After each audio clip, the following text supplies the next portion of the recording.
said, I'm done calling a top.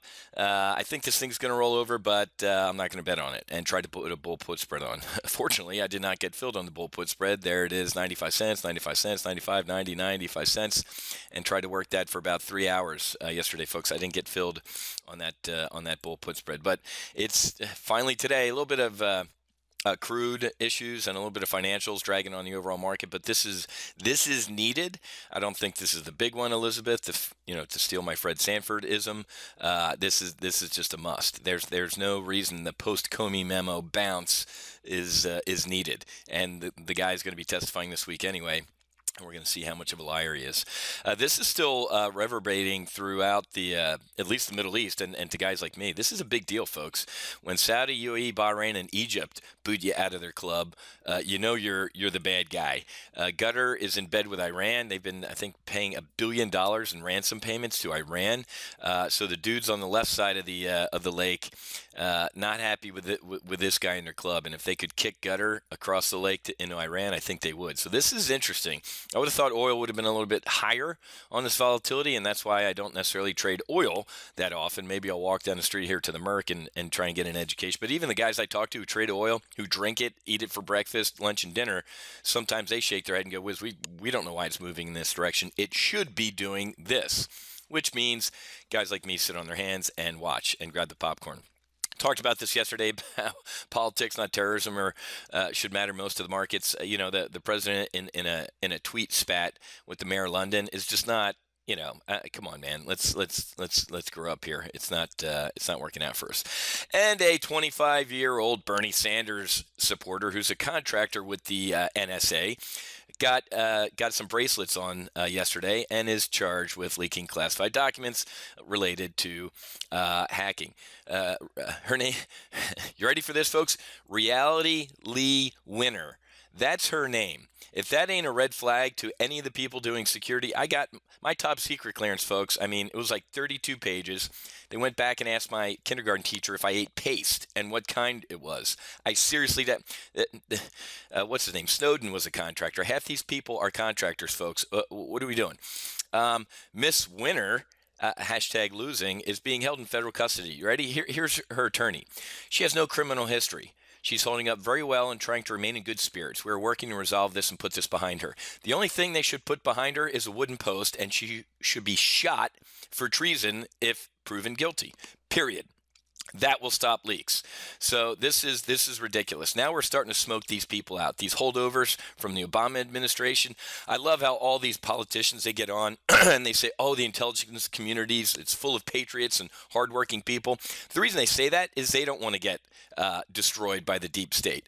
It's full of Obama hacks and leftovers that do this type of shit, and they should be shot for treason if it is found out to be true. I'm not spouting off at the mouth here, folks. You have to get people's attention. I hope this woman spends the rest of her life in jail. Don't give me any of this she's 25 crap. She's an adult. She did this on purpose, and she leaked it to The Intercept. I really think we need to start going after news organizations. If you knowingly receive classified, top secret information, you are aiding and abetting in treason. You are breaking the law. This whole, well, I'm a journalist crap. Really? Are you kidding me? Whatever. But stocks are weaker this morning at the open. We had the primary live trade brief in about 17 minutes, so I got to get moving. It's funny now. The market only cares when it cares, folks, and here's what I mean by that. Stocks fall as markets send mixed signals on the economy. I've been briefing you on this for weeks, guys. The GDP that sucked, the unemployment numbers, housing, all sorts of canaries in the coal mine I've been briefing you on. That's why I've been selling these bear call spreads for the past couple weeks. I'm like, it ain't good out here, folks. And now the market decides to wake up today. Yeah, that makes sense. But, we have VXX double vertical that's starting to come alive here because of volatility. Yeah, it's up $225 today. But, hey, man, this is why you put these things on, is because markets go down a hell of a lot faster than they go up. So make sure you have your hedges on, because when this thing rolls, it ain't going to be pretty. JP Morgan out with a good read yesterday. You ready? JP Morgan lists 5 red flags that point to a 10% downside correction. Join the primary live trade brief today at 10, and I'll brief you on what those red flags are and how I feel about them. But I couldn't agree more. We laughed at this yesterday. Here's the Merrill Lynch, the Thundering Herds advice. All news is good news.